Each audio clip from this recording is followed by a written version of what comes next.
Well, actually, my journey started very early in life, even before I thought about ministry in a little country church, Live Oak United Methodist Church. And at that time, it was Live Oak Methodist Church. My great grandmother used to always wait on me and my mom and family when we would come to church. And as a little girl, about 6 years old, I always had to go sit on the front pew with her, not understanding what was going on. And the communion stewards, they all took care of me.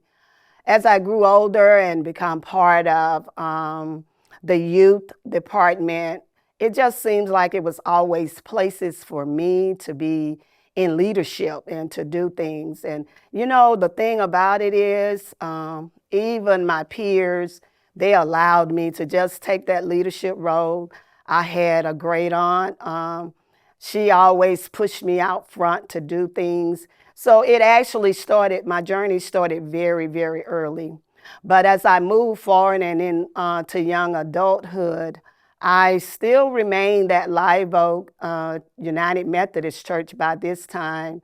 I was part of the choir. I was part of the United Methodist Women.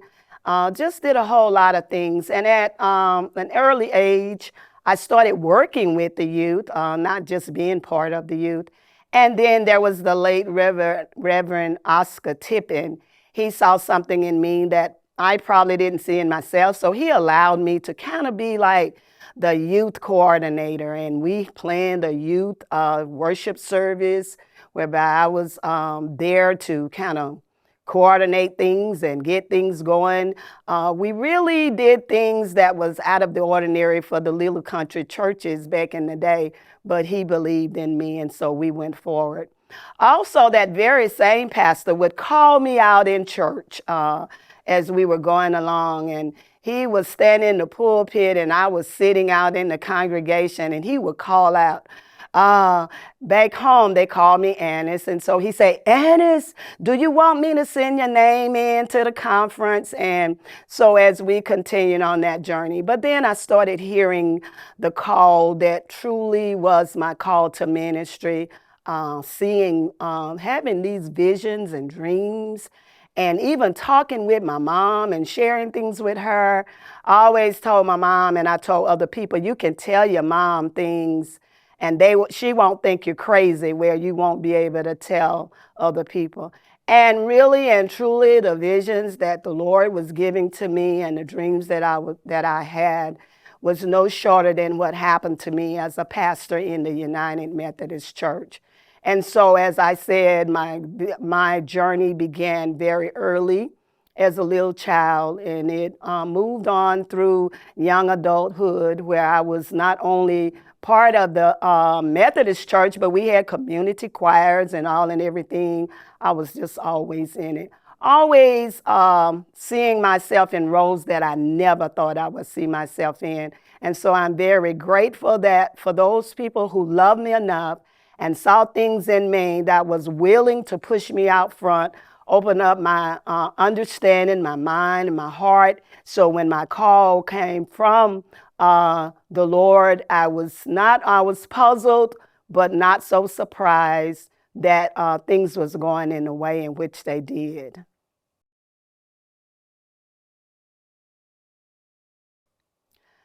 One of the main stories I'll never forget, which also pushed me and allowed me to think that I could even dream of becoming an elder in the United Methodist Church.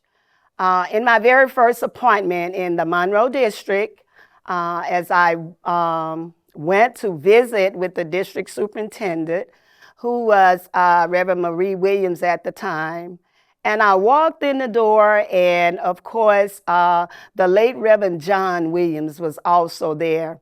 And when I walked in the door, the first thing he said to me after we greeted each other and all, he said, "Oh, You need to go on and become an elder in the United Methodist Church. You need to become an elder. And Reverend Marie Williams said, John, give her time. We just got her in this district already. And that stayed with me because it helped me to understand, again, someone was seeing something in me that I did not see in myself. And of course, at that time, I had not actually completed my bachelor's degree yet, but I thought about it along the way and never left my mind.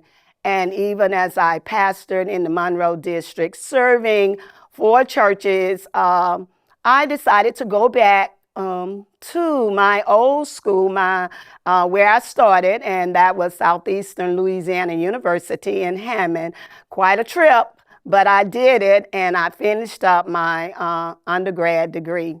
And once I finished my undergrad, maybe about 3 months prior to finishing my undergrad, the call for me to enter into seminary, it became very real for me. As I was driving down the highway one day on my way to school one morning, it's basically like, and again, I shared with you, sometimes we can hear these things and these nudgings that we don't like to tell a lot of people because sometimes they don't understand. But the nudge of seminary came into my mind, and I started talking out loud. I said, Lord, you know I got to stay and help with my grandchildren. I can't go to seminary because we don't have one in Louisiana. And lo and behold, what happens? They brought the Gammon Seminary to Louisiana. I had no other excuse at this time. And so I will say the Reverend John Williams planted the seed for me to go to seminary. And basically, as that seed was planted, I just had to wait till the right time. And guess what? At that point, I entered seminary as it come to Louisiana, where I had no other excuse. Reverend Williams, very instrumental, but her husband, the late John Williams, the late Reverend Freddie Henderson. You heard me talk about my aunt, whose name is Laura Lewis, my great-grandmother, who has the same name that I do. I have her name. Anice Jones was her name. I think about others that really made me think that I could do things, and I tried and I did them. We succeeded in them. Reverend Steve Stevenson, he was very instrumental into a lot of the things that I did. I really do give a lot of credit to the Louisiana Conference because they made me see things and try things that I never thought. Just like Reverend Carol Cotton Wynn, she was very instrumental to the things that I did in the conference. I was always invited to leadership summits. You know, I was even sent to New Church Start, congregational development. They sent me on trips. You know, the Louisiana Conference, basically, I would just have to say it in itself. But when I call names, sometimes I might miss people. But I do want to say my very first charge that I had, the Washington charge, 1998, fresh country girl from Vonado, Louisiana, going with 4 churches, didn't know what to expect, but they allowed me to grow and to become the person that I am. So I will always remember them in everything that I do. They'll always be a part of my story. I have colleagues that always lifted me up, and you know, they had great things to say about me. So because they did, it made me not want to disappoint them. So I always find a way to do. One of the very first one that I would like to mention is Reverend Clifton Conrad. He always tell people that we're just not colleagues, but we are also sisters and brothers. And he say we go further than just sisters and brothers. We are sisters and brothers from another mother. And so these things make me feel very good about me and the position that I have. Reverend Eleanor Cushenberry. Let me say that again, Reverend Dr. Eleanor Cushenberry. She became a very close friend of mine, and we still are in touch with each other. Reverend Deborah Williams. Like I said, I could name and name so many people that really helped me along the way. Reverend Dr. Juliet Spencer. She was very, and our dear friend, Mishi Head. Mishi was always there to make things seem brighter even when they were dark, and I cannot leave him out. There are so many people that helped me on this journey. Again, that in my ministry, but you know, as I talk about all the people in the church and that helped me on the journey, I do not want to leave out my husband, who is very special to me because he was there with me along the way as I traveled up and down the highways. When he was in from work, he always drove me, not just traveled with me. And he's still with me today, driving me the places where I need to be to do the things that I need to do. My children, even though they are grown, they are very supportive. They allow me to be who I am, and even from what they do, they share things with me. My middle daughter, she's my greatest critic.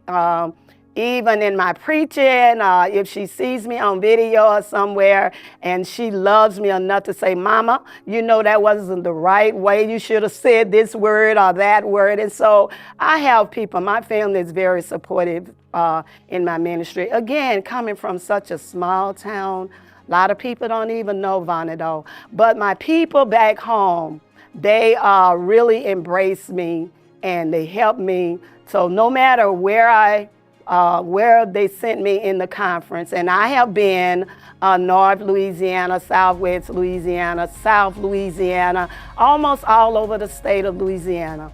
One of my great uncles, he's gone on to be with the Lord now. When I was in my first appointment in North Louisiana, he stood up in the church and he shared with them. He said, that is my niece and I love her. And I want to say one thing to y'all. Y'all not gonna mistreat her. If y'all do, she always have a home to come back to. These are the things that I cherished along the way in the ministry.